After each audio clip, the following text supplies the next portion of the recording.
Assalamualaikum warahmatullahi wabarakatuh. Nama kula Rizka Steningrum NIM 182052410711 saking Pendidikan Basa Daerah A2018 Universitas Negeri Yogyakarta. Video menika minangka ujian akhir semester sakawan mata kuliah Sanggar Sastra Jawi ingkang kaampu déning Bapak Dr. Andes Effendi Widayat MPhil. Wonten video menika kula badhe maosaken cerkak kanthi irah-irahan Nunggu Sepur Teka déning Indra T ingkang kaamot wonten Joko Lodang edisi Setu Wage 9 Februari 2013. Nunggu Sepur Teka déning Indra T.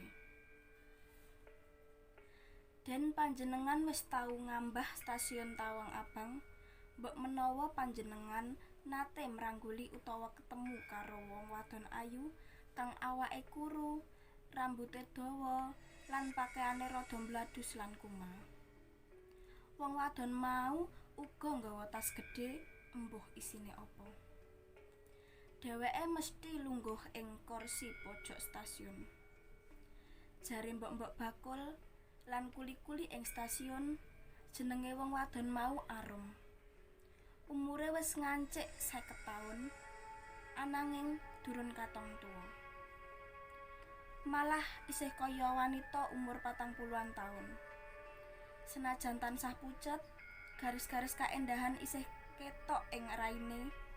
Mula akeh priya kang asring nggodha. Malah wis tau ana priya kang sembrono ngerayu Arum supaya gelem diajak mlebu gerbong kosong. Merga Arum wangkal, priya mau niat ngruda peksa. Arum bengok-bengok. Wong-wong padha teka nulungi Arum. Ora suwe polisi teka. Priya mau dicekel lan digelandang menyang kantor polisi. Arum dudu wong edan. Nalare isih jangkep, dheweke isih bisa diajak omong-omongan, jawabane yo genah, nanging dheweke emoh diajak omong kang akeh-akeh. Yen omong, ukara mung cendak. Pokoke cekak aos. Saliyane kuwi, dheweke luwih seneng meneng. Nyawang sepur kang gilir gumanti mlebu metu stasiun. Saben ana sepur teka, Arum mesti mlayu nyedhaki gerbong. Mripate nyawang para penumpang kang jajal riel metu saka gerbong. Mboko siji penumpang mau ditamatake nganti penumpange entek. Arum katon sedih. Wong kang ditunggu-tunggu jebul ora jedul. Ing pipine Arum mililo. "Bapak!" mangkono jerit suara atine Arum, lirih. Kanthi rasa semplah, Arum bali lingguh ing kursi patunggon. Nunggu sepur liya kang bakal teka. Kahanan kaya mengkono kuwi wis bola-bali kadadean. Wong-wong padha gumun campur mesakake.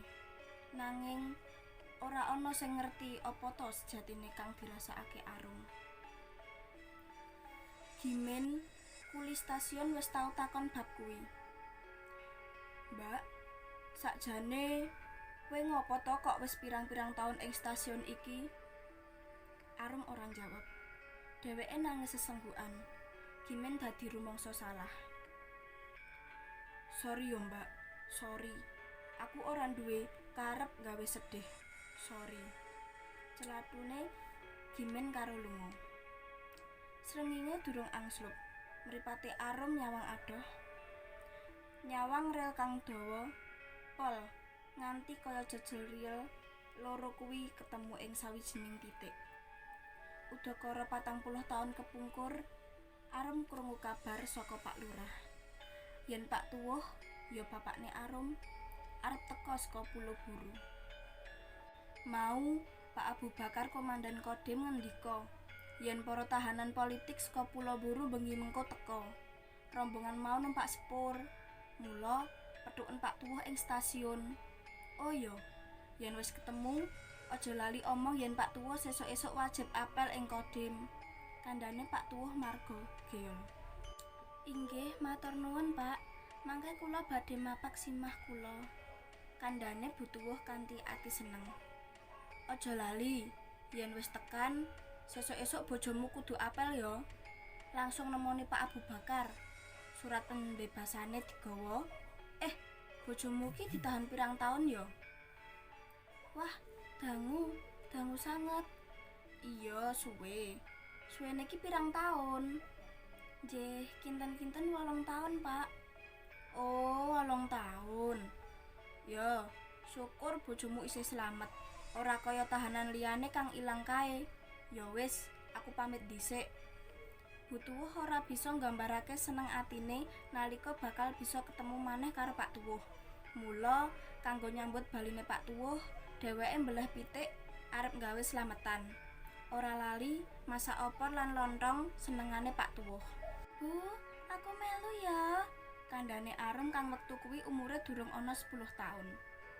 Kena, malah kowe kudu melu ben langsung ketemu bapakmu. Arum seneng banget nalika andhong sing ditumpaki karo ibune wis mlebu pelataran stasiun Tawang Abang. Mudhun saka andhong, Arum lan ibune gita-gita mlebu stasiun.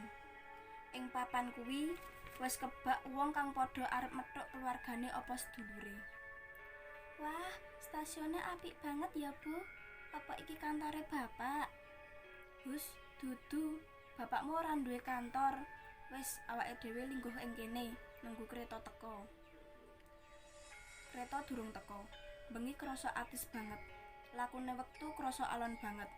Jam tembok wis nuduhake angka 1. Bu Tuwuh ora bisa ngilangi rasa ngantuk. Kok sepure durung teka ya? Aku ya gumun, Rum. Jarene jam 12. Lah kok wis jam 1 kelewat kok durung teka ya? Wis, kowe turuan dhisik, mengko tak gugah. Ora, Bu. Aku ora ngantuk, ning krasa luwe. Ya kono, segane mau dientekke. Arum durung nganti mangan 50-an, dumadakan krungu swara mesin sepur kang mbrebeki kuping. Atusan penjemput langsung menyat lan rebutan mlayu nyedhaki gerbong kereta. Arum lan Bu Tuwuh uga gita-gita mlayu lan melu desek-desekan karo penjemput liyane. Wes perso bapak, Bu? Durung, Jerum, durung. Apa perlu diundang? Tak bengokane ya, Bu? Ora sah, marai ribut. Wes ditunggu wae. Lah kae bapakmu metu saka gerbong, ning kok saiki lemu ya? Oh, dudu, Rom. Dudu.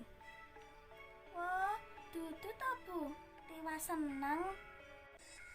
Wis sejam ditunggu, Pak Tuwuh maksa durung jedul. Stasiun wis sepi. Jam nuduhake angka 2. Bu Tuwuh lan Arum mung meneng. Mripate Bu Tuwuh mililuh, Arum ketok sedih banget. Nanging ora nangis, dheweke mung omong lirih. Bapak, kapan Bapak rawuh? Gegambaran prastawa meh 40 taun kuwi isih sejogetan ing pikirane Arum. Pak Tuwuh sing ditunggu-tunggu jebul ora tau teka.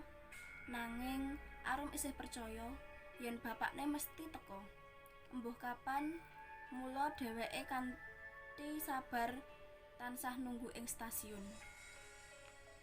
Arum gumun, kenapa bapakne ditangkap lan dikunjara ing Pulau Buru. Nalika isih bocah, dheweke tau takon marang ibune bab mau. Bapakmu kuwi dianggep salah, Nduk, kandhane Bu Tuwuh. Bapak rak dudu maling, begal, apa kecu? Kenapa dikunjara? Dudu bab kuwi. Bapakmu. Bu Tuwuh abot arep omong. Suarane kecandhet ing gurung. Bapak kepriye, Bu? Arum desek ibune. Sok, kowe mesti ngerti, Cahayu. Mesti ngerti. Anu, Bu, kok kancaku padha ngolok-ngolok, jarene aku iki anak PKI. Atine Bu Tuwuh krasa trataban. Sirahe kaya disambar bledek, atine perih kaya disilet lan dikacari jeruk. Bu Tuwuh ngruket Arum karo nangis sesenggukan. Bapakmu dudu PKI, Nduk. Dudu. Bapakmu ki guru lan ora dadi anggota partai apa wae. Mergo nasibe apes, bapakmu katut disalahke wong-wong kang jarene mbrontak negara.